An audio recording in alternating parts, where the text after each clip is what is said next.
Bonjour à tous et bienvenue dans votre journal des produits de bourse de l'Obsa du lundi 11 décembre. Le CAC 40 a terminé la semaine en légère hausse de 0,11%. L'indice parisien gagne 1,36% sur la semaine passée. Il inscrit son plus haut de l'année en clôture à 3605 points. Une tendance haussière pour la cinquième séance d'affilée. L'enthousiasme reste tout de même limité face à des statistiques et des prévisions macroéconomiques mitigées en Europe et aux États-Unis. Le grand rendez-vous de la journée vendredi, très attendu par les investisseurs des deux côtés de l'Atlantique, eh bien c'était le rapport officiel sur l'emploi américain. Le CAC est monté jusqu'à 3622 points après l'annonce d'un taux de chômage à 7,7%, au plus bas depuis 4 ans. La bonne nouvelle est tempérée par le fort recul de l'indice de confiance du consommateur américain, tempéré également par plusieurs révisions de la croissance à la baisse par la BCE et par l'Allemagne.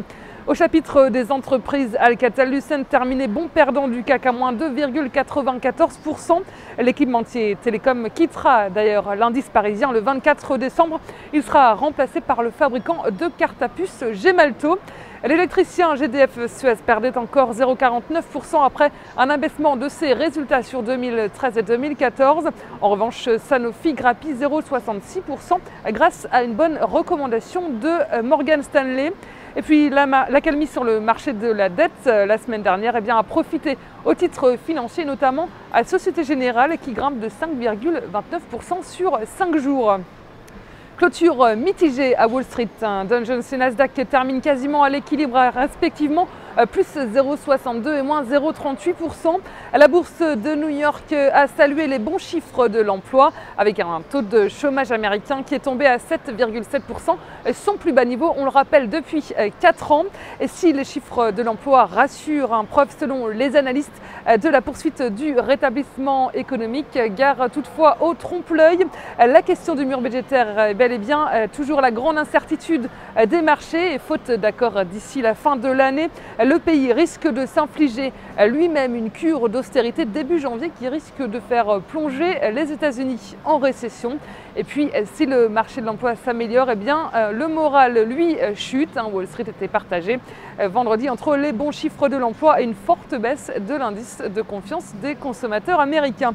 Et si on fait un tour du côté des valeurs techno, surtout, eh bien, Google, le géant de l'Internet, prend 0,43%. Apple gagne 0,93%. Le titre souhaite rapatrier l'année prochaine une partie de sa production de Mac aux États-Unis. Et sur le marché d'échange, l'euro s'échange à 1,2940 $ après avoir enregistré sa plus forte baisse hier depuis un mois. Légère baisse sur les cours du pétrole, le WTI est à 86,42 $. La valeur du jour, c'est aujourd'hui le groupe pharmaceutique Sanofi. Et graphiquement, le titre s'est extirpé d'une figure de consolidation en triangle ascendant et reste supporté par ses moyennes mobiles à 20 et 50 jours.